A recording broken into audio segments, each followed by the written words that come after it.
जगन्नाथ जय जय जगन्नाथ जय जय जगन्नाथ। मु डॉक्टर चंद्रशेखर दास श्री जगन्नाथ संस्कृति गवेषक। एवं जो घटना घटी आपंकर जो आड़प मंडप यात्रा जो होता महाप्रभुंकर जो पहंडी विजय होते से विजय समय रे एक घटना घटी। बड़ ठाकुर बड़ खाउंद बड़ बाड़ सामंत बड़भद्र चार माल उपर आसला बेले आगुआ पड़ जाती आंठे पड़ा भाई पड़ जाती। तेणु दैतापति माने जिते चेष्टा करते से एभली घटना बहुत दुखद घटना घटी।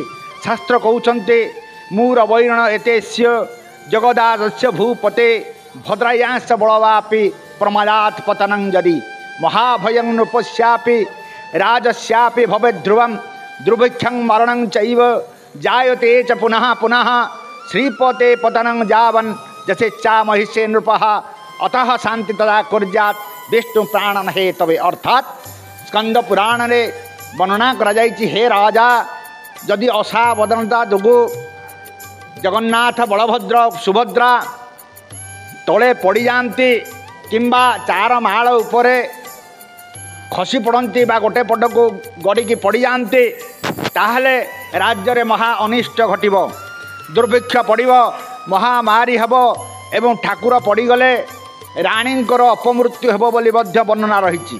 तेणु विष्णुंकर प्रीति उद्देश्य रे कार्य करार आवश्यकता रही बोली शास्त्र पुराण रे कथित अच्छी। तेणु यही जो घटना घटी हजार हजार जनता लक्ष लक्ष जनता आज हृदय रे दुख प्राप्ति करिसेंती। अति सुंदर भाव में एभली घटना अघटना केबे घटी नथिला। तेणु जो घटना घटी तेणु आमे माने समस्ते मर्माहत। तेणु आसंतु समस्ते एक मनरे एक प्राण रे प्रार्थना करिवा जे जो आशंका देखा जाउची से आशंकार आमे केमती रक्षा पाइबा। महाप्रभु पाखरे पुत्र माने जदि किछि अनिष्ट करिवे दुख करिवे भूल करिवे महाप्रभु निश्चित भाव में आम मानक क्षमा देवे। जदि किसी से भली त्रुटि विच्युति आम मानकर घटी थाए सेवारे जदि किसी विच्युति घटी थाए त्रुटि घटी थाए महाप्रभु उदार हृदय आमको क्षमा करिए बोली आशा करी मोर वक्तव्य सांग करुच्ची। जय जय जगन्नाथ जय जय जगन्नाथ जय जय।